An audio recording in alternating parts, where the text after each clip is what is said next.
Hey, greetings everyone. It is GleeCon, and I'm here again bringing you another episode of Lore of Warcraft. Thanks for tuning in. On our last episode, we kicked off the post-Christmas season with a new zone, the Thousand Needles. We're going to end up doing this with the Horde and the Alliance. So we began doing it with the Horde. There's a lot more to do with the Horde. There's kind of a whole half of the zone before the neutral part that both factions can do. But we really just did a couple because we're using Varrock, who's a protection warrior, and I could probably quest if I just use a two-handed weapon with him, and I might end up doing that a little bit. I don't know, but he did fine. We slowly killed some centaurs and stuff, and we set free a wind spirit kind of snake winged thing. And that's going to move us into some more quests. I caught up off camera. He's splitting this with the resto shaman that we have. I believe if I look, yeah, that's it. Okay. So I was making sure I wasn't splitting it three ways. I was like, I got some work to do. I also continued working on my off project, which I'm looking forward to for setting us up for when we start Wrath Classic. We also finished off the World of Warcraft official magazine, thank goodness, and it was a good one. It's good to have finished it. There was a lot of things that it teased and got us set for, but we just didn't get there because they never continued making the magazine. During that process, Cuzzy, longtime listener, watcher, put in the comments that there was a new book that came out. The main archive that I use has been kind of defunct for about a year ever since Sylvanas came out. So there are a few things that, now luckily for us, most new things that come out are addressing those expansions. So it doesn't actually hit us. And the guy that makes or girl, whoever it is, that makes the ultimate WoW thing is actually, they're not abandoning it forever. They just said it's defunct for now, go elsewhere for now, but eventually, they're in the process of working on updating it and revamping it to a new thing. So in the meantime, we'll just have to try our best to keep up with the times. I don't even know. I missed this drop. Even if you look at the website for WoW, there's a few things that go by expansion, but somehow I missed this one. And the reason we're going to start this War of the Scaleborn is we're going to do it in the middle of the play. But the reason why we're starting it is because it is all concerning things that happen way, way before everything else. So this is a prehistoric one, sort of like the War of the Ancients, or whatever it was called, the Time of the Ancients, the 5-part book series that we read last year, a year or so ago, that dealt with the rise of the aspect. So I think this is going to be the first kind of schism between the proto-drakes and the dragons, just based on the cover here. And it looks like the Ice Lady, who is now our ally in Dragonflight. So while it might hint to and talk about some of the Dragonflight stuff, I believe the majority of the book is going to take place in the past. So we're just going to read it in one go. It's also by Courtney Alameda. I don't believe we've read anything by her before. So no Jeff Grubb or whoever it is, I can't remember, and no Christy Golden, the two main. So stay a while and listen as we read the War of the Scaleborn. It's a Dragonflight. It just came out this year. I think it came out in the middle of the year. Okay, it has, this is a 385 pager. It's got 6 different parts to the book. Here's a little map. It's the map of the Broodlands, which is Thaldraszus, the Waking Shores, the Reach, the Emerald Plains instead of the Oneron Plains, and the Azure Span. So just a small tweak there. Part 1 is called A Kingdom Born, and we will read Chapter 1 today. What have you done, Alexstrasza? Vyranoth wondered as she soared over the rising spires of Valdrakken. What is this place? In all her long years, Vyranoth had never seen dragonkind build such strange eyries. Alexstrasza, Vyranoth's oldest friend, and the newly made dragon queen, had called Valdrakken a city. Vyranoth rolled the word over her tongue, thinking it tasted like Titan magic. City. A foreign word befitted so foreign a place. Vyranoth understood none of the sights below. Hand-wrought stone spires perched upon the mountains of Valdrasses. Rivers ran through the sky on gilded spines. Floating islands nested in the clouds, their waterfalls tumbling into the open air. Young drakes chased one another, nipping at each other's tails and laughing. Dragons roosted on grand platforms, talking together and enjoying the beauty of the day. Valdrakken. City. A place that seemed to radiate peace, and yet dark doubts crept into Vyranoth's heart. Every dragon in sight bore the mark of the Keeper's order magic, which had utterly transformed them, mind, body, and soul. Vyranoth did not recognize the ordered as dragons, though they were certainly dragon-like. On the ground, the ordered folded their wings against their backs like birds, whereas natural primal dragons like Vyranoth rely upon their wings both on the ground and in the air. The ordered did not look like proper dragons, not anymore. By embracing this strange power, Alexstrasza and her followers had turned their backs on the very planet that had given them life. As a primal dragon in Valdrakken, Vyranoth was an outsider among her own. So many of you have chosen the Keepers over your own kind, she thought. With a great flap of her wings, she crested one of the city's peaks. Even as she cruised along the city's outskirts, she counted hundreds of ordered dragons, their jewel-toned hides glittering in hues of blue, black, bronze, green, and red.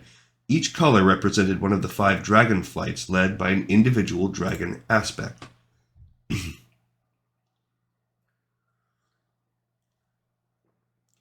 The 5 aspects had been the first to be infused with the Keeper's order magic, to embark on a dangerous path, to turn their backs on the natural order of things. Now they had convinced so many others to follow them into this folly. Vyranoth checked her speed, then dived beneath an arch of ornamented stone. The shadows of her wings rippled over the city's jarring angles and sharp golden edges. Below her, the Titan-forged swarmed over the mountains like flies on a carcass, carving stone from the rocky flanks to build their spires and arches. Even if the aspects had dreamed of Valdrakken on their own, the city brimmed with their master's power. Here the Keeper's influence was omnipresent, inescapable. Order imbued the very wind that filled Vyranoth's wings, nostrils, and lungs, sending a shudder across her scales. Had Vyranoth not made a promise to Alexstrasza, she would have turned tail and never looked back, yet Vyranoth was a dragon of her word. And that's something, I guess, why the books are good. I read Reddit and a lot of the message boards, and a lot of people are like, oh, great, another book that I should feel like I have to read. I don't think you have to read it, but when Vyranoth says to Alexstrasza in Dragonflight, okay, I'll team up, I'll live here with you guys, it seems pretty easy and peaceable. But this book adds a lot of context of why it would actually be a super hard decision. So I think they do a good job of I appreciate the extra material. Today, the Dragon Queen and the Red Dragonflight would swear an oath to defend their world. Azeroth, Alexstrasza had called it, though it sounded like yet another Titan word. Alexstrasza had personally invited Vyranoth to the ceremony. Perhaps she hoped that Vyranoth could be convinced of the righteousness of the Aspect's cause. Vyranoth knew her old friend to be honorable and true. Alexstrasza would not have chosen this path without good reason. Still, Vyranoth's doubts remained. Why should dragons have to change themselves to fulfill the wishes of the Keepers? To her mind, it made no sense. A great trumpeting echoed off the city's spires. On instinct, Vyranoth banked toward the sound, sweeping past the hollow bones of a half-finished spire. A multitude of dragons took flight, their scales flashing in the sun. The thundering of their wings whipped up the wind and turned the clouds into a froth. Had Vyranoth not been so unsettled by the sight, she might have found it exhilarating. She climbed higher with ease, lofted by the air currents that swirled off 1,000 wings. Vyranoth, my friend! A red dragon glided into Vyranoth's airstream. Like all ordered dragons, the red had a sinuous, elongated neck and longer forelegs, which, when on the ground, would allow him to stand on 4 feet rather than 2. The ordered had slim heads and lacked a primal dragon's thick impenetrable armor on the skull and spine. This particular red had 2 heavy twisting horns on top of his head and frills over each eye. The red was accompanied by a small contingent of other reds, 4 to be exact. In the dragon wilds, no one would have dared approach Vyranoth with such an easy manner, especially not in the pack. Had the Keeper's magic made them forget the customs of their kind? I am Saristraz, said the first, performing an elegant roll in the air as if in greeting. Major Domo to the Dragon Queen. Alexstrasza has asked me to be your escort during your stay in Valdrassus. I thank you, but that shall not be necessary, Vyranoth said, not wanting to offend. I do not plan to stay in Valdrakken long. Alexstrasza thought you might say that, Saristraz said with a laugh, and she was right. You speak very well for one of your kind. Your kind? Vyranoth narrowed her eyes, but said nothing. At the very least, allow me to show you where today's ceremonies are to be held, Saristraz said. You are our honored guest. Very well, Vyranoth replied, following the major domo as he banked right. The other Reds followed them, close in pursuit. As they came around the corner, the whole of Valdrakken opened to them. A white spire rose in the distance, scraping the clouds overhead. Rivers flowed around its base. Lush purple-leaf trees clustered close along their banks. At its peak, there looked to be a landing platform of sorts. That is the seat of the aspects, Saristraz said, his voice lilting with pride. The tower is the soul of Valdrakken, where our honored aspects conduct business on behalf of the 5 flights. But the seat is not our destination today. Come, Vyranoth, and let me show you Tierhold. Tierhold? Vyranoth asked, suppressing a harsher tone. She recognized that name. Alexstrasza had spoken to her often of Keeper Tyr and his interference in the affairs of dragonkind. If she recalled correctly, Tyr had been the one to suggest the aspects be ordered. Yes, a great edifice in the east, Saristraz said, nodding to the stone rivers. It is the source of the life-giving waters carried by aqueducts throughout the city. Aqueducts, Vyranoth said, testing the word carefully, looking at the water shimmering below. Tell me, why is it important to move the water from one place to another? Why must you remove it from its source, especially when it flows in such abundance throughout the Broodlands? The water serves many purposes in Valdrakken, the majordomo said as they crested a hill. It is easier to conduct the water via aqueducts than by any other method. Vyranoth looked at Saristraz from the corner of her eye, lifting a brow. He chuckled. I admit, Valdrakken was startling at first. The buildings, the aqueducts, the temples, the gardens, but I promise you it will make more sense in time. Buildings, Vyranoth thought. Temples? What does dragonkind need? What need does dragonkind have for such things? Perhaps, she said, uneasy. Nothing about Valdrakken made sense to Vyranoth, and she wasn't sure she wanted that to change. Her escort led her past a waterfall that splashed down a mountain's face. Cool mist dampened her wings. They swept over neatly tended emerald gardens that filled the air with the sweet scent of honey, then dipped past the scalding heat of the Black Dragonflight's forges. There should have been a certain delight in following Saristraz to the city, in swooping beneath its arches and scudding over the clouds and listening to the joyous calls of the dragons as they headed for the ceremony. Yet everywhere Vyranoth looked, all she could see was that Valdrakken, what it could have been without the Titan's influence. How tall had that mountain stood before it had been whittled down into buildings by the Titan Forged? Why had the gardens been pruned into an orderly perfection, rather than be allowed to flourish and grow in their own wild designs? And what of the noble primal silhouette her brothers and sisters once had, the strong carriages, the majestic bearings? Why had those too been carved away for order's sake? Where the Titans had found flaws, Vyranoth saw unbroken beauty. The world needed no improvements, no Titans, no order magic. Perhaps the world did not need cities and buildings and aspects either. Saristraz and Vyranoth skirted the flank of a sharp cliff. A grand spire rose in the distance. No, Saristraz had called it a tower, and its white marble walls gleamed in the sunlight. The tower pointed to the heavens, shooting a bright beam of light into the sky. Tall white stones encircled its base, reminding Vyranoth of outstretched wings. All the rivers in Valdrakken seemed to flow from its source. Tierhold, Vyranoth thought, her lip curling and upset. Hundreds upon hundreds of dragons hovered around the tower, darkening the day with their wings. So many of you, Vyranoth thought, casting her gaze over the assembly. How could so many of you have chosen this path? Easily rejected yourselves and everything you once were? Welcome to Tierhold, Saristraz said. Come! The Dragon Queen has requested your attendance on the main platform. You two are to be in the presence of the aspects themselves. What an honor, Vyranoth said flatly. If Sarastraz noticed her discomfort, he said nothing. They alighted on the main platform. Great stone ribs rose high overhead. Pillars, The majordomo said when he caught her looking at them. The peaks of Valdrakken loomed on either side of the tower, proud and powerful. The keeper's presence was at its thickest here, creating a dull ache in the base of Vyranoth's skull. It hummed in her ears like the silence after a thunderclap and crawled under her scales like mites. Perhaps order magic had made their influence easier to bear, but Vyranoth could hardly stand it even for an instant. A crowd assembled on the platform. Vyranoth thought she recognized a few among them. That large, ancient red had to be Tyrannostraz, Alexstras's consort and confidant.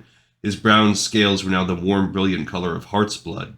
He turned his head as if he sensed Vyranoth's gaze and gave her a nod in greeting. Vyranoth returned the gesture, careful to keep her expression even. Inside, however, her heart was a maelstrom. To think that a dragon of his stature had accepted the keeper's shackles? Perhaps he had done it out of love for his mate, or perhaps in all his wisdom Tyrannostraz saw something in order magic that Vyranoth could not. An unfamiliar shade crept into Vyranoth's heart. What wisdom was there in accepting power that fundamentally altered who you were? Were dragons not noble enough? Not courageous enough? Not strong enough without the keeper's magic? Tyrannostraz wasn't the only one. As Vyranoth cast her gaze over the assembly, she did not see a single natural-born dragon. She barely recognized Malygos, now the blue aspect, whose eyes glowed with arcane fire. Runes shimmered over his wings. His mate Sindragosa stood at his side speaking to another blue. Sindragosa tossed her head and laughed at something the blue said. Alexstras's sister Ysera had become the green aspect. Her scales had deepened to the color of spring leaves, and a set of 4 great golden horns adorned her head. Flowers sprouted beneath her talons. She stood surrounded by her flight, all dragons who Vyranoth could not name. Smaller creatures frolicked in the shade of their wings. Butterflies danced in the air around them. Even from this distance, Vyranoth could smell the verdant life emanating from the green dragonflight, budding grass and wet earth. On the other side of the chamber, Nosdormu shifted his wings, setting up a cloud of shimmering bronze sand. Alexstrasza said he could now manipulate time itself. Nosdormu had been powerful before accepting the Keeper's magic, but to be able to manipulate time itself? She could not fathom such an ability. Finally, she turned her attention to Neltharion, the black aspect. She knew of him from Alexstrasza's stories, but had not been acquainted with him personally. He stood taller and broader than the other 3 aspects. His scales were as black as char and as gleaming as obsidian. According to Alexstrasza, the Keepers gave Neltharion dominion over the earth and its deep places. Alexstrasza herself, however, was nowhere to be seen. Okay, so if you look with Malygos and Neltharion and everything here, we are way back in the past. So I wasn't sure if this was going to be like a flashback thing. No, this entire thing, this is all predating everything. So we're not even having like a flashback. The aspects were surrounded by members of the Red Dragon Flight, and there were even more red dragons gliding in the skies above. The aspects circled a white stone carved to resemble a dragon, safeguarding a gemstone with its wings. A large blood-red ruby was set into the spire's base.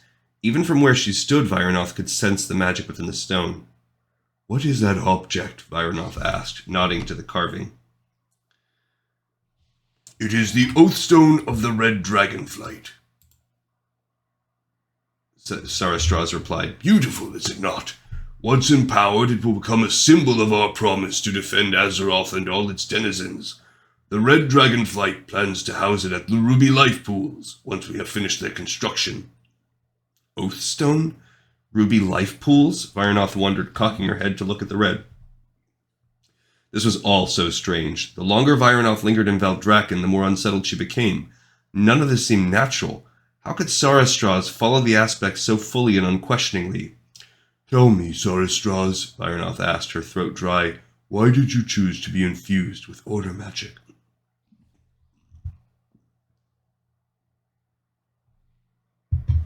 Sarastraz was silent a moment, considering her question. He made a humming noise in his throat, then said, "Galakrond changed things for our kind. He showed us. No, the aspect showed us that dragons are stronger when we work together." "Could you not have supported Alexstrasza as you were," she asked, "in your true state?"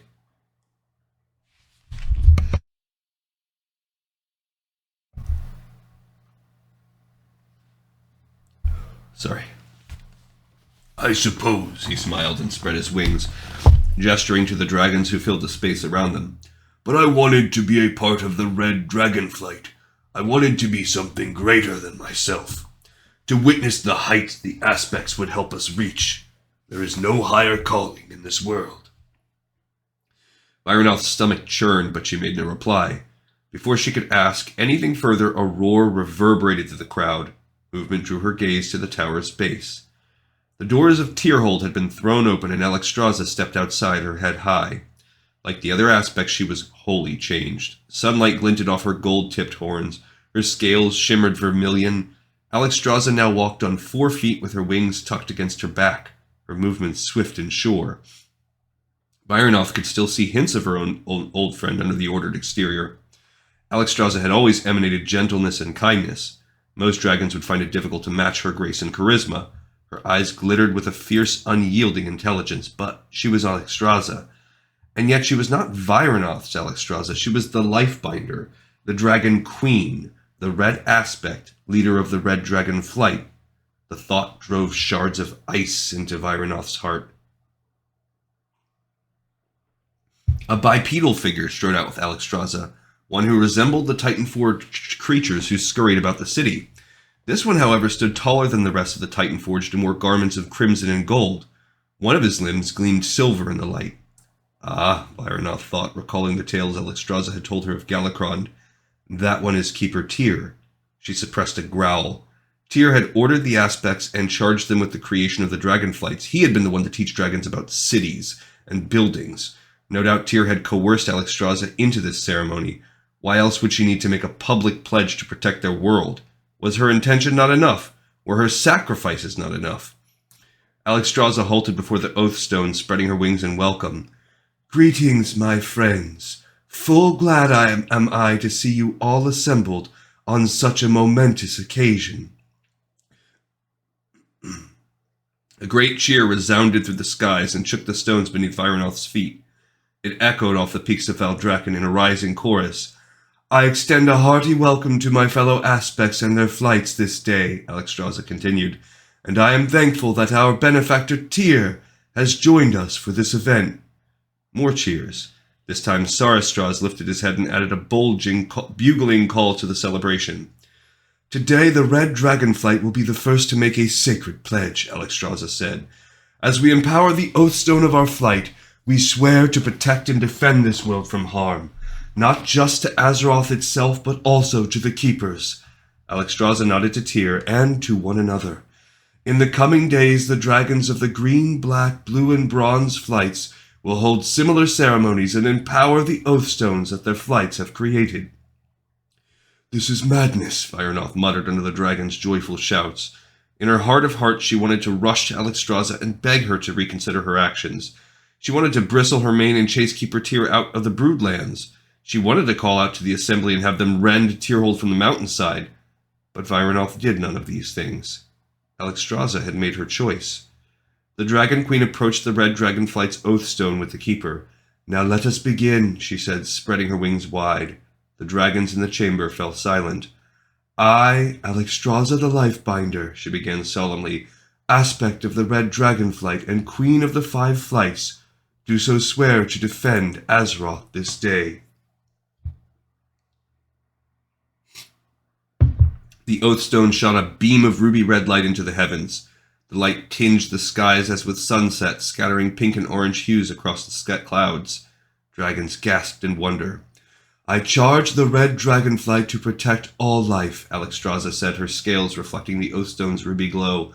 Whether it be found in the emerald plains of the Broodlands, or high atop the mountain peaks of Kalimdor, deep within the oceans or in desert climes, we vow to maintain harmony and peace in this world. The ruby light emanated out from the oathstone, spreading among the assembly. Cries of glee and delight stole through the crowd as the oathstone's magic touched the red dragons. When it drew close to Vyranoth, she backed away in fear. Beside her, Sarastraz sucked in a breath. Light danced across his scales, which flamed as red as a sun-kissed horizon. It is magic, Sarastraz said under his breath, his eyes wide with wonder. It is so warm. I've never felt anything quite like this. Vyranoth only growled, keeping low to the ground. The Oathstone's magic burned in her heart, beckoning to her. She snarled, pushing away its temptation. On this day, Alexstrasza continued, each red dragon is granted a greater measure of courage, empathy, and resilience. May you show bravery in the face of danger, seek common ground with your enemies, and always have the strength to take to the skies in defense of our beloved home. So long as we draw breath, Azeroth shall not fall. By wing and by talon, we shall see it done. On behalf of the Red Dragonflight, this I swear upon our Oathstone, Alexstrasza concluded. Keeper Tyr stepped forward next. As an envoy of the Titans, I accept your oaths this day. Tyr extended his giant silver hand toward the Oathstone. And seal them here in stone. May this Oathstone stand as a reminder of the pledge the Red Dragonflight has made, not just to me, but to this world. Fly well and wisely, and may you fulfill the measure of your ordering. A final glittered burst of red light exploded from the Oathstone, so powerful that it rattled Vyranoth's teeth. Another cheer rose, a chorus of voices that lifted high on the winds.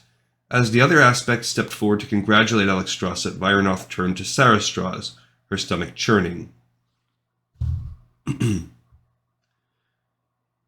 Before I return to the wild, she said, I would like to have a private word with Alexstrasza, if I may. But of course, Sarastraz said, his scales still aglow with the Oathstone's magic. Wait here, and I will make the arrangements with the Dragon Queen. A short time later, Sarastraz led Vyranoth to a bright cavern within the seat of the aspects, though cavern wasn't quite the word for the place. Vyranoth paused at the threshold, lifted her gaze, and drew in a sharp, surprised breath.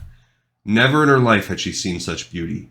The chamber was lit with a soft, aquamarine light, as if filtered through the warm southern seas.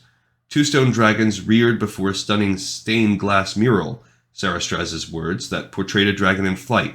The glass shimmered in red, green, blue, bronze, and black, each color representing one of the 5 dragonflights.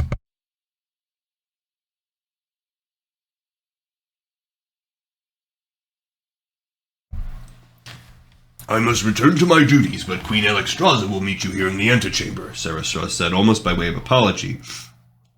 Keeper Tyr requested an impromptu audience with the aspects after the ceremony, and they have only just arrived. I do not expect them to be long. Very well, Vyranoth replied, though she was anxious to quit the city. Sarastraz dipped his head. If there is anything else you need, the Draconid will assist you. With another bow of his head, the Majordomo turned and exited the antechamber, leaving her alone. 2 red Draconids stood watch outside, giving Vyranoth her privacy. The antechamber's only egress point seemed to be its entrance, and the thought put Vyranoth on edge. The Draconid were more manifestations of the Titan's stain. Tarasek taken and twisted by order magic. Were natural Tarasek not enough for the keepers? Must they too be befouled by magic? Vyranoth knew she need not be troubled. Alexstrasza's heart remained noble and true, and the Dragon Queen would not force order magic upon anyone. Still, she could not ignore the doubt creeping into her mind. It mingled with a yearning, too, which left Vyranoth adrift on uncertain winds. While Vyranoth rejected the idea of submitting to the Keeper's order magic, she liked the idea of dragonkind living together in harmony. Like Alexstrasza, Vyranoth believed dragonkind could achieve greater things when they worked together. That perhaps they needed one another. The Broodlands were home to many dragons, both ordered and primal, but the aspects had clearly delineated territories in which their word was law. The Waking Shores, the Emerald Plains, the Azure Span, and Valdrassus. The Broodlands were surrounded by the greater dragon wilds, where most of the primal dragons had retreated after the aspects began ordering new dragons.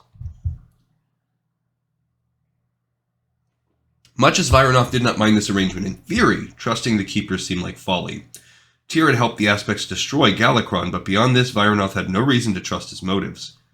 Minutes passed, stretching longer. The sun changed its slant. Just as Vyranoth considered taking her leave, an oblong-shaped light flared at the top of the staircase in the middle of the room. Vyranoth had seen the blue dragonflight creating similar magical rifts before. She believed they called them portals. Keeper Tyr emerged from the light, followed closely by Alexstrasza. Paying Vyranoth no heed, Tyr said, "Think carefully upon my words, Alexstrasza. I only wish to see your dragonflights thrive." Alexstrasza lifted her chin and narrowed her eyes. A subconscious gesture that had forever signaled her polite disagreement. To see her do it now in her ordered form was unsettling. "I will consider your counsel," Alexstrasza said. The keeper nodded.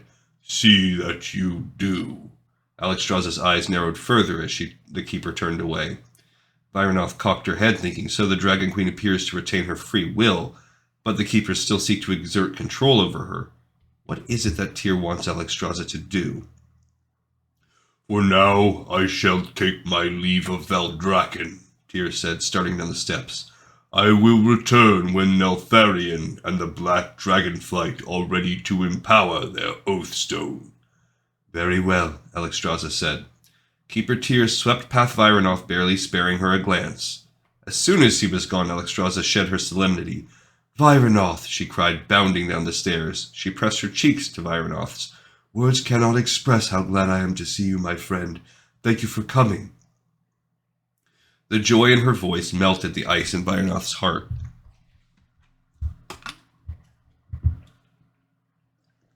"And I you," Vyranoth said.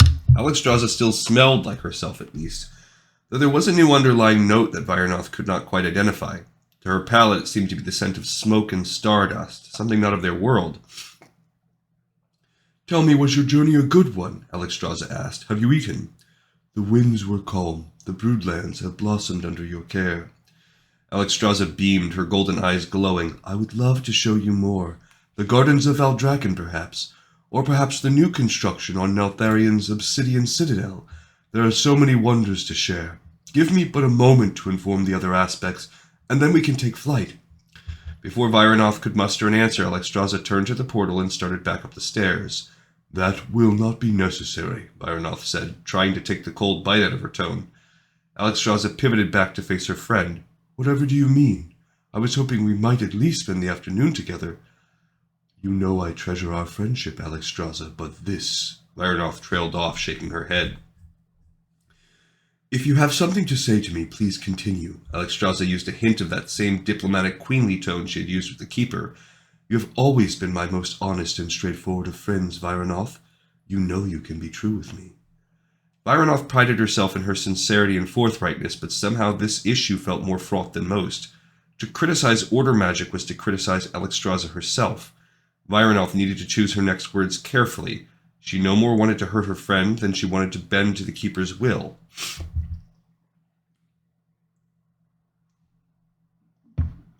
"You are following unknown winds, my friend, and I worry for you," Vyranoth said. "You are the most honorable of our kind, Alexstrasza. I loved you as you were, and it pains me to see you bow, to change yourself for another. From where I stand, admittedly on the outside, I fear the keepers seek to exert control over you and your flights." "My agency remains inviolate," Alexstrasza said. "Tyr offers what guidance he can, but my decisions are my own." "What will you do if he asked you to force dragons to join your flights?" Vyranoth asked. "Will you disregard the desires of those who disagree with you?" "No, never," Alexstrasza said with a shake of her head. "I have sworn that order magic will always be a choice."